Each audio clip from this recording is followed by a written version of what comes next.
కథావాణి శ్రోతలందరికీ చెప్పాలని ఉందికి స్వాగతం. ఈనాటి మన చెప్పాలని ఉందిలో పిల్లల ముందు జాగ్రత్త అన్న అంశం గురించి కూలంకషంగా మాట్లాడుకుందామండి. టైటిల్లో పిల్లలు అని ఉండటం వల్ల ఇది పిల్లలకు సంబంధించిన టాపిక్ అని తెలిసిపోతోంది, కానీ నిజానికి ఇందులోని మ్యాటర్ పిల్లలు వినాల్సింది కాదండి. పిల్లల గురించి పిల్లల కోసం పెద్దలు వినాల్సింది.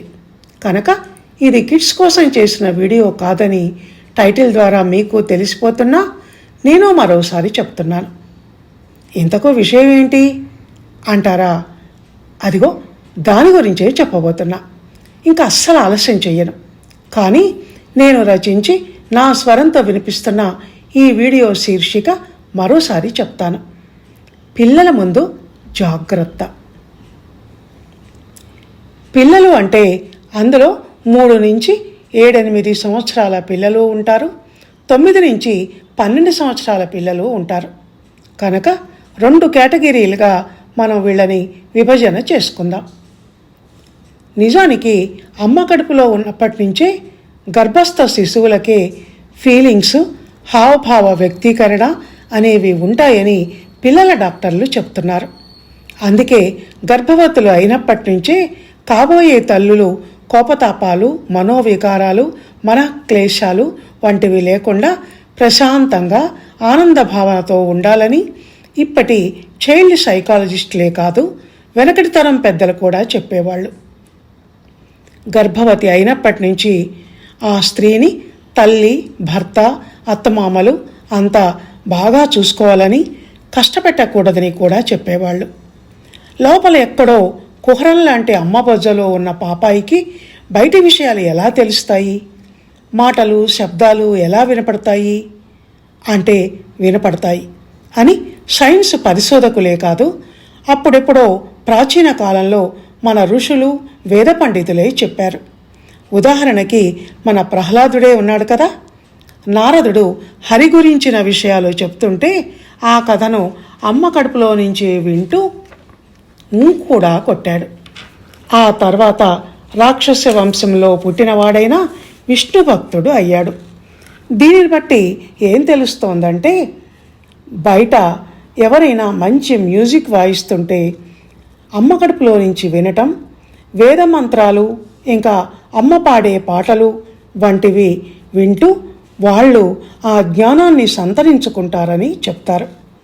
అంతేకాదు, తల్లి చూసే దృశ్యాల ప్రభావం కూడా ఆమె కడుపులో ఉన్న బిడ్డ మెదడు మీద, మనసు మీద ప్రభావం చూపిస్తాయంటే అందులో ఆశ్చర్యపోవలసిందేమీ లేదు. ఇదంతా ఎందుకు చెప్తున్నారంటే, పెద్దల మాటల, చర్యల, చూసే దృశ్యాల ప్రభావం అమ్మ కడుపులో ఊపిరి పోసుకొని తొలి శ్వాస తీసుకున్నప్పటి నుంచే పిల్లల మీద చూపిస్తుంది అని చెప్పటానికి. అంటే ఇంకా ఈ భూమి మీదికి రాకముందే ఆ చిన్ని ప్రాణికి ఎన్ని తెలివితేటలో, ఎంత గ్రహింపో.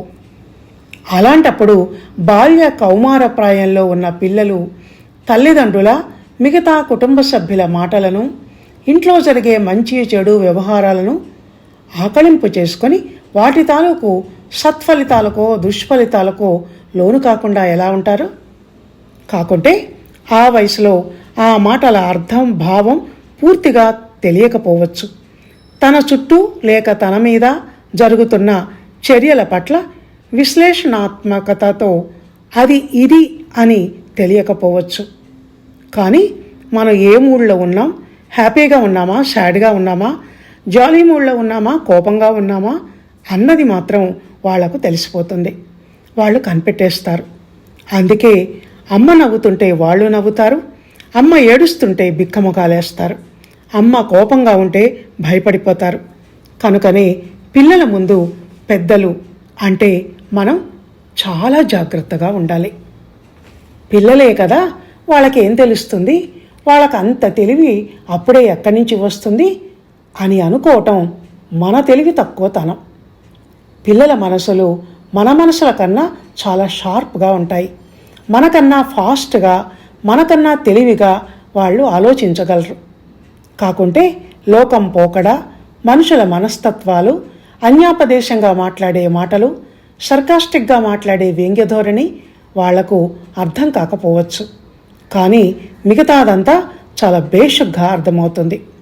దాంతో మనల్ని చూసి మన పనులను మాటలను వాళ్ళు నేర్చుకోవటము, అనుకరించటము, ఇంకా ఊహ తెలిసే వయసు వచ్చాక మనల్ని అసహించుకోవటము, మనకు దూరంగా వెళ్ళిపోవాలని ప్రయత్నించటమో చేస్తుంటారు.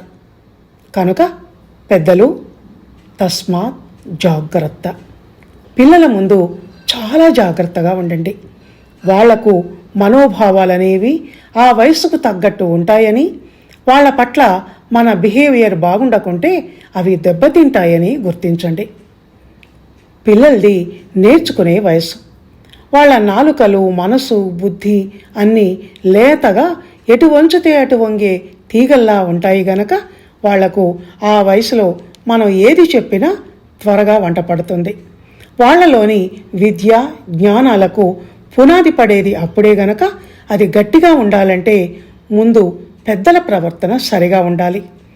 పెద్దవాళ్లకు ఎన్నో ఇంటి పనులు, ఏవేవో వ్యవహారాలు, సంసారాలు, సమస్యలు, చిరాకులు, పరాకులు, ఫ్రస్ట్రేషన్లు ఉంటాయి. పిల్లలకు అవేవీ ఉండవు.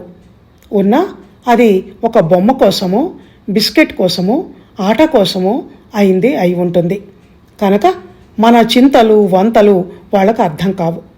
అంతేకాదు, తల్లిదండ్రుల శృంగార జీవితం కూడా వాళ్ళ వయసుకు మనసుకు అర్థం కాదు. దానికి సంబంధించి ఒక రకమైన కన్ఫ్యూజింగ్ స్టేట్లో వాళ్ళు ఉంటారు. వాళ్ళ దృష్టిలో అమ్మా నాన్నలంటే డిగ్నిఫైడ్గా, హుందాగా ఉండాలి. వాళ్ళ కళ్ళకు అలా కనపడాలి. అందుకని తల్లిదండ్రులు వాళ్ళ పర్సనల్ విషయాలను గుట్టుగా ఉంచటం మంచిది. వాళ్ళ ముందు ఇద్దరూ దూరం పాటిస్తూ హుందాగా ఉండాలి.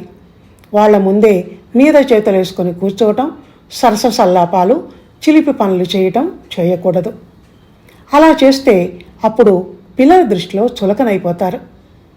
అలాగే వాళ్ళ కోపతాపాలు, అలకలు, గొడవలు కూడా పిల్లలకు తెలియనివ్వకూడదు. ఏ తల్లులైనా భర్తతో పోట్లాడినప్పుడు ఆ కోపంలో పిల్లల వీపులు వాయించేస్తారు. ఫ్రస్ట్రేషన్లో ఉండే తల్లులకు దాన్ని తగ్గించుకోవటానికి పిల్లలే అలుసుగా దొరుకుతారు. మరి అందుకే మొగుడి మీదే కోపాన్ని వాళ్ళ మీద చూపిస్తారు. పిల్లల్ని కొట్టడం, హింసించటం చాలా తప్పు. పాపం వాళ్ళది తెలిసి తెలియని వయసు. ఇదేంటి అని ఎదురు తిరిగి ప్రశ్నించలేని పసితనం. దాన్ని అవకాశంగా తీసుకొని పిల్లల మీద దాడి చేస్తే వాళ్ళను శారీరకంగానే కాక మానసికంగా కూడా హింసించిన వాళ్ళం అవుతాం. మెల్లిగా చెప్పి మొండికేసే పిల్లల్ని దారికి తెచ్చుకోవాలి. అల్లరి చేయటం పిల్లలకు సహజం. అలాగే చీటికి మాటికి మారాం చేస్తూ ఏడవటం కూడా వాళ్ళకే సహజం. దాన్ని మనం అర్థం చేసుకోవాలి. పిల్లలు గల తల్లికి చాలా ఓర్పు, సహనాలతో పాటు కొంచెం నేర్పు కూడా ఉండాలి. ఒక బొమ్మ ముడితో, ఒక చూపుడు వేలు సైగతో, కళ్ళల్లో కోపంతో పిల్లలు చెప్పిన మాట వినేలా చేసుకోవచ్చు. దానికోసం పెద్ద రాద్ధాంతాలు చేయాల్సిన అవసరం లేదు. రాద్ధాంతాలు అంటే మరో ముఖ్య విషయం ఇక్కడ గుర్తుకు వచ్చింది. చాలామంది తండ్రులకు కొన్ని దురలవాట్లు, దుర్వ్యసనాలు ఉంటాయి. తాగుడు అనేది అందులో పెద్ద వ్యసనం. చీకటి పడగానే బారుకెళ్ళి ఫుల్గా తాగొచ్చి ఇంటికి రాగానే భార్యను తిట్టి, కొట్టి, దుర్భాషలాడి, బూతులు మాట్లాడి ఆమె బతుకునే కాక ఇంటి వాతావరణాన్ని కూడా నరకం చేసే తండ్రులు కొందరుంటారు. ఎదుగుతున్నా అప్పుడే నేర్చుకునే దశలోకి వచ్చిన పిల్లల మీద తండ్రి తల్లి గురించి మాట్లాడే అభ్యంతరకర, అసభ్యకర పదజాలం, మాటలు పిల్లల మీద తీవ్ర మానసిక ప్రభావాన్ని చూపిస్తాయి. తండ్రి మాట్లాడే బూతులని అవి పలకకూడని మాటలు అని తెలియక పిల్లలు ఉచ్చరించటం జరుగుతుంటుంది. ఆ తర్వాత అది ఒక అలవాటుగా మారి పెద్దయిన తర్వాత కూడా ఆ జాడ్యం వదలదు. అదీగాక మగవాడంటే ఇలా ఉండాలి కాబోలు అనుకునే పిల్లలు రేపు వాళ్ళ భార్యా పిల్లలతో అదే రకంగా ప్రవర్తిస్తారు. తాగుడు వ్యసనానికి లోబడిన కొందరు బయట తాగి రావటమే గాక ఇంట్లోనే దుకాణం పెట్టేసి ఆ మినీ బార్లో అల్మారాలో నుంచి సీసాలు తీసి పిల్లల ముందే కూర్చొని తాగటం, వాళ్ళతో సోడాలు సిగరెట్లు తెప్పించుకోవటం చేస్తుంటారు. ఇది మరీ ప్రమాదకరం.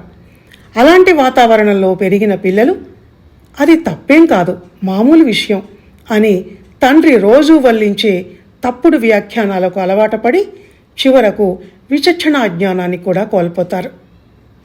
అది కాస్త ఉన్న పిల్లలేమో తనకిష్టమైన అమ్మను నాన్న కొట్టటం తిట్టటం కళ్ళారా చూస్తూ తండ్రి మీద ద్వేషం పెంచుకుంటారు. చిన్నప్పుడు అనే ధైర్యం లేకపోయినా పెద్దయిన తర్వాత మాత్రం తండ్రికి ఎదురు తిరుగుతారు. నువ్వు అప్పుడు అలా చేశావు, ఇప్పుడు ఇలా చేశావు అంటూ తప్పులెంచటం మొదలు పెడతారు. పిల్లలకు మంచి చెడులు చెప్పాల్సిన తండ్రి పిల్లల చేతనే బుద్ధులు చెప్పించుకోవటం అన్నది ఎంతటి అవమానకరం. పిల్లలు శారీరకంగానే కాదు, మానసికంగానూ ఆరోగ్యకరంగా పెరగాలి అంటే ఇంటి వాతావరణం బాగుండాలి. ఆరోగ్యం, ఆనందం, ఉల్లాసం, ఉత్సాహం, కుటుంబ సభ్యుల మధ్య ప్రేమ భావనలు ఉండాలి. అంతేకాని ఇంటిని ఒక సారా కొట్టుగానో పేకాట క్లబ్గానో కుటుంబ సభ్యులు పోట్లాడుకునే రణరంగంగానో మార్చకూడదు. పిల్లల మనసులు ఎటు వంచితే అటు వంగే లేత తీగల్లాంటివి. ఆ దశలో వాళ్లకు కన్నవాళ్లు పందిరవ్వాలి కానీ నిరాధారంగా వాళ్లను వదిలేయకూడదు. ఈ విషయాలని అలా ఉంచితే ఇప్పుడిక ఈ మోడ్రన్ యుగానికి వస్తే పిల్లలు ఇంతకు ముందులా ఇప్పుడు అమాయకులో అపరిపక్వ మనస్కులో అన్నట్టు ఉండటం లేదు. సెల్ ఫోన్ల పుణ్యమా అని మహాముదుర్స్ అన్నట్టు ఉంటున్నారు. చూసిరమ్మంటే కాల్చి వచ్చేటంత షార్ప్నెస్ వాళ్ళ బుర్రలు. కనుకనే వాళ్ళు నిత్యం తల్లిదండ్రులను గమనిస్తున్నారు, ప్రశ్నిస్తున్నారు, విమర్శిస్తున్నారు. అంతేగాక ఇప్పుడు తల్లిదండ్రులు కూడా మోడర్న్ పోకడల ప్రభావంతో పిల్లలను అంతగా పట్టించుకోవటం మానేశారు. కేర్ టేకర్లు, క్రష్లు, మానిటర్లు వీళ్లే వాళ్లను పెంచుతున్న తల్లిదండ్రులు ఇప్పుడు. ప్రేమతత్వం కన్నా డ్యూటీ మైండ్ ఎక్కువైంది ఇప్పుడు. అమ్మ చనుబాలు పోయి బాటిల్ ఫీడింగ్ వచ్చినప్పటి నుంచి పిల్లలు అమ్మ స్పర్శకు, చూపుకు, మాటకు దూరం అవుతున్నారు. నాన్న బిజీ, అమ్మ కూడా బిజీ. చెరో ల్యాప్టాప్ ఒళ్ళో పెట్టుకొని వర్క్ ఫ్రమ్ హోమ్లు, ఇవిగాక వర్క్ డివిజన్, డ్యూటీస్ డివిజన్ వంటి పంచాయతీలు ఇద్దరి మధ్య వచ్చి చివరకు ఇద్దరి మధ్య కూడా డివిజన్ వచ్చి పిల్లలను సింగిల్ పేరెంట్స్ కల్చర్ బారిన పడేస్తున్నారు. మమ్మీ కావాలా డాడీ కావాలా తేల్చుకో, ఇద్దరూ కావాలంటే చంప పగిలిపోతుంది అంటున్నారు. దాంతో అయోమయానికి, ఒక రకమైన స్ట్రెస్కి, ఫ్రస్ట్రేషన్కి గురైన చిన్నారులు సెల్ ఫోన్లకు ఎడిక్ట్ అవుతున్నారు. అందులో చూడరానివి, చూడకూడనివి చూస్తున్నారు. విదేశాల్లోనైతే ఈ కారణంగా పిల్లలు గన్ కల్చర్కు కూడా అలవాటు పడుతున్నారు. అందుకే పిల్లలు బాగుండాలంటే కుటుంబం బాగుండాలి, కుటుంబ సభ్యుల మధ్య సఖ్యత ఉండాలి.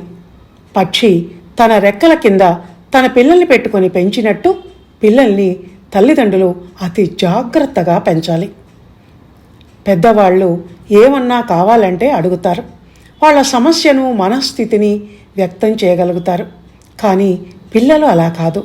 కనుక పెద్దలు ప్లీజ్ పిల్లల్ని అర్థం చేసుకోండి అని కోరుతూ ఇంతటితో ఈ టాపిక్ని ముగిస్తున్నాను. వచ్చే వారం మరో మంచి టాపిక్తో మళ్ళీ కలుసుకుందాం. అందాక సెలవు. ధన్యవాదాలు.